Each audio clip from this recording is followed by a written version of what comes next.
The sound came first, sharp, sudden, and wrong. It wasn't rain outside. It was rain inside the walls. Emma Carter woke up just after midnight. Heart pounding, listening as water rushed somewhere it should never be. For a few confused seconds, she lay still in her dark bedroom, telling herself it was nothing.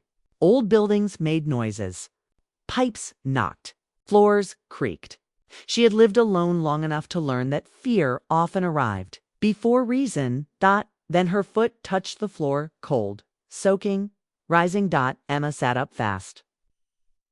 The shock snapping her fully awake. She swung her legs out of bed and water splashed against her ankles. Not a leak. Not a spill. This was real. She rushed into the hallway, flipping on the light. The sight stopped her breath. Water streamed from the ceiling vent, pouring down like a broken waterfall. It spread across the wooden floor, soaking books, shoes, the edge of the couch. Her heart raced as she grabbed her phone and called the building manager with shaking fingers. No answer. She tried again. Voicemail. The sound of rushing water grew louder, like the apartment itself was giving up.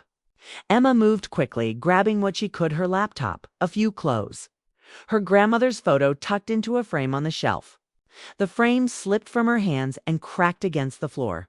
She stared at it for half a second, then forced herself to move on. Within minutes, neighbors were shouting in the hallway. Doors opened. Someone cursed. Someone cried. The smell of wet wood and panic filled the air. By the time firefighters arrived, Emma stood outside in the cold night, rain misting her face, a single suitcase beside her. She wore jeans, a sweater, and shoes she hadn't bothered to lace properly. The building glowed red and blue under emergency lights. Water poured from upper windows like the place was bleeding. A firefighter confirmed it quickly. A pipe had burst on the top floor. The damage was serious. No one was allowed back inside. How long? Emma asked, hugging her arms. Hard to say, he replied kindly. At least a few days. Maybe longer. Few days? The word landed hard. Emma had no family nearby. Her closest friend lived 2 hours away and had kids. She opened her phone, scrolling through hotel apps with numb fingers. Everything nearby was booked or too expensive. Then she looked up. Across the street stood the Riverside Hotel. She had passed it 100 times on her way to work. A quiet place. Warm lights. Brick walls that made it feel steady, like it had survived things before. Emma grabbed her suitcase and crossed the street. The lobby was calm in a way that felt unreal after the chaos outside. Soft, yellow lights. Clean floors. A faint smell of coffee and soap. It felt like stepping into another world. She took 3 steps forward and collided with someone. Oh, sorry, a man said quickly. So am I, Emma replied at the same time. They both laughed lightly, the tension breaking just a bit. He was tall, wearing a simple dark suit, his sleeves rolled up. His expression was tired but kind. A name tag on his jacket read, Daniel Brooks. You okay? He asked, noticing her damp hair and suitcase. My apartment flooded, Emma said, surprised at how close the words were to tears. Daniel nodded slowly. That's rough. Let's get you warmed up. He didn't rush her. Didn't ask questions that felt sharp. He just listened as she gave her name, handed over her card, and signed the form with fingers that still shook. We have a room available, he said. It's quiet. You'll be comfortable. Comfortable sounded like a promise. As he handed her the key card, their fingers brushed. It was brief, barely anything, but Emma felt it all the same. She pulled her hand back quickly, embarrassed by how aware she suddenly felt. Elevators to your left, Daniel said. If you need anything, I'm here all night. Thank you, she replied, meaning more than the words. The elevator ride felt long. Emma leaned against the wall, letting the silence wrap around her.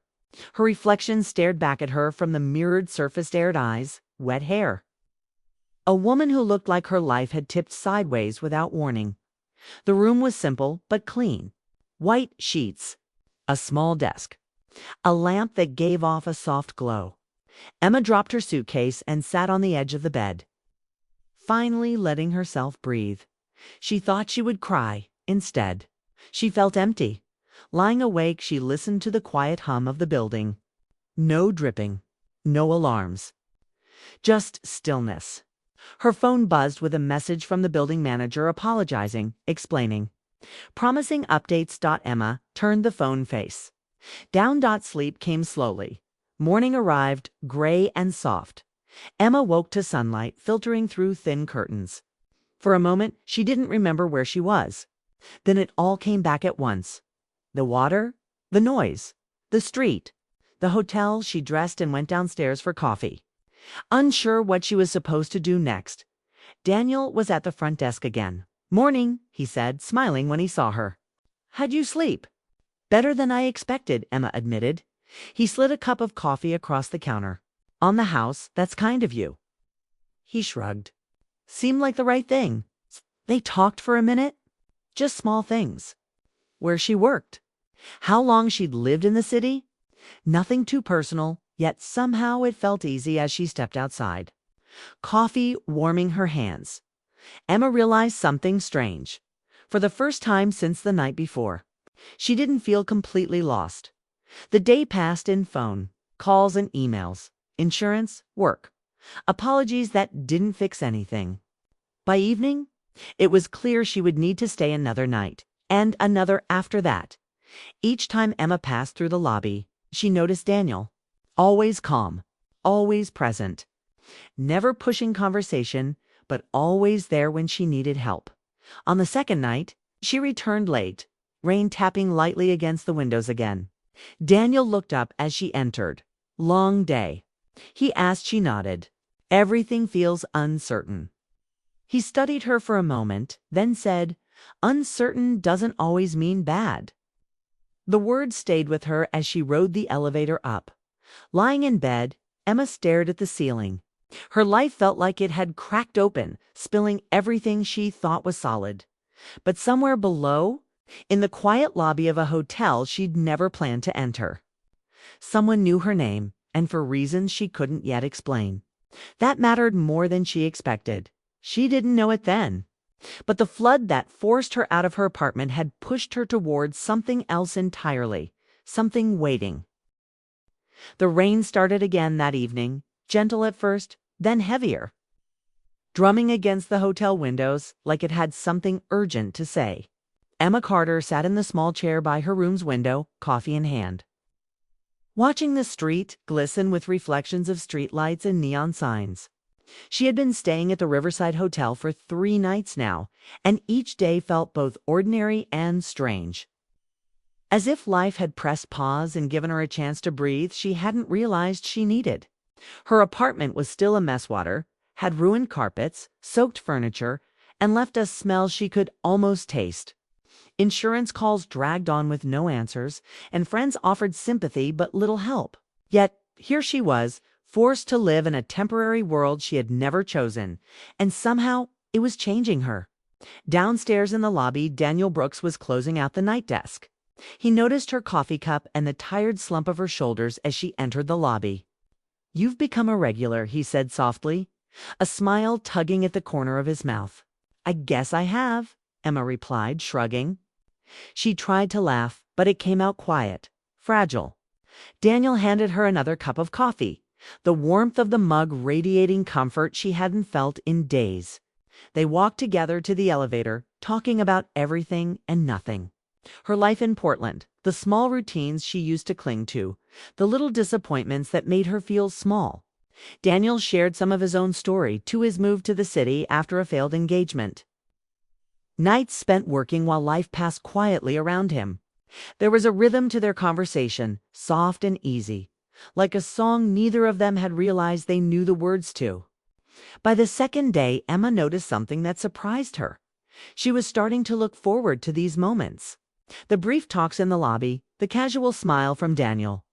The small gestures that made the hotel feel more like a refuge than a temporary stop. She told herself it was the stress of her apartment, the forced downtime, the isolation, but deep down, it felt like more. The rain returned that evening, tapping steadily against the tall lobby windows. Emma decided to spend a little more time downstairs nursing her coffee and watching the city move in blurred streaks of light. Daniel came out from behind the desk, noticing her there. "You don't have to go back to everything at once," he said quietly, voice calm, measured. "Sometimes life pushes pause for a reason." The words hit her differently than anything she had heard in months. They weren't cliches or advice she had asked for. They were gentle, intentional, spoken by someone who seemed to see her, really see her. Emma felt something she hadn't felt in years. Hope. Not the kind that comes with big declarations, but the kind that creeps quietly, softly into your chest and stays there, warming you from the inside out. She didn't answer immediately. She just sipped her coffee and let the words settle. Over the next couple of days, the dynamic between Emma and Daniel changed subtly.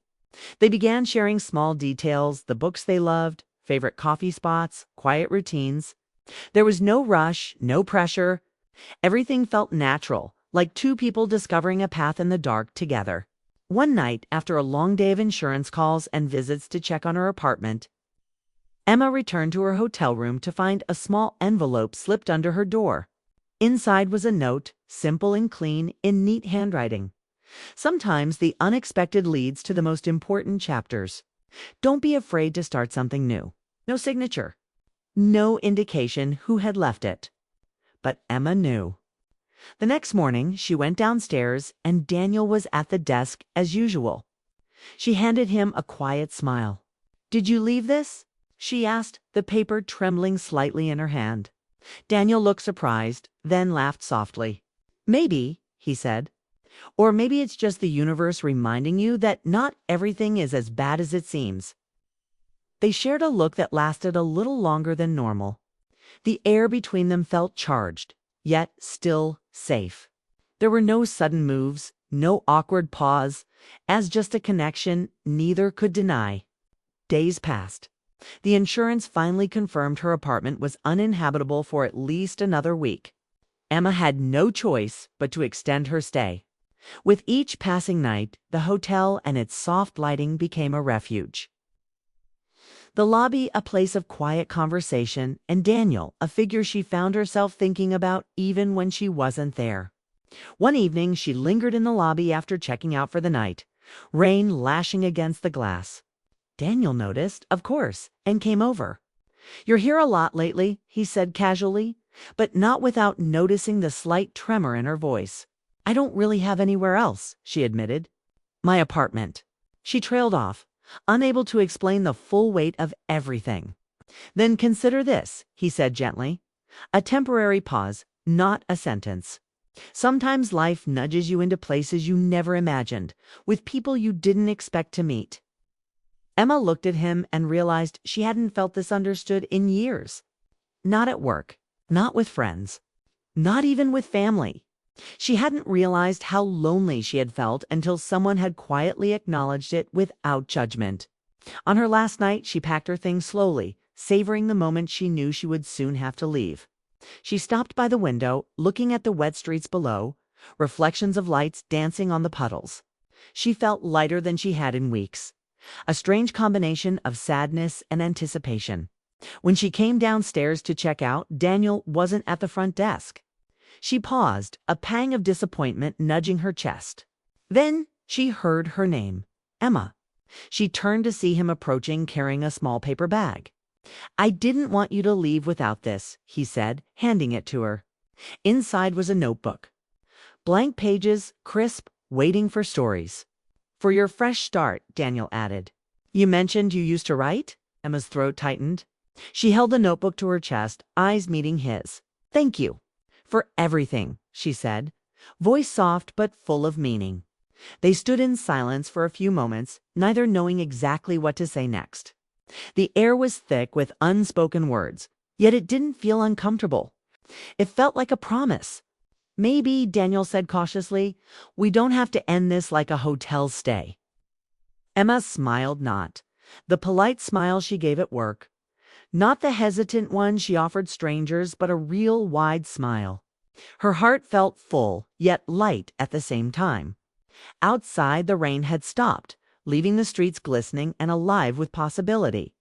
Her apartment had flooded. Everything she thought was solid had been washed away. But the Riverside Hotel had given her something she hadn't expected: a safe space, a quiet connection, and a chance at something real. She stepped outside, breathing deeply, the notebook clutched in her hand. Life would be uncertain, messy, and challenging. But for the first time in a long time, Emma felt ready to face it. Sometimes disasters come disguised as opportunities. Sometimes the people who appear quietly in unexpected places change the course of your life.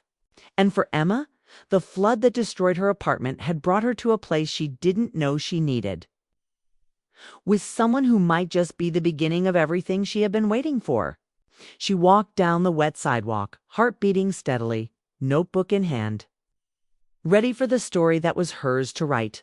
Finally, truly hers. The city stretched ahead, full of possibilities, and Emma knew that some surprises, no matter how sudden or inconvenient, are exactly what we need to find what matters most.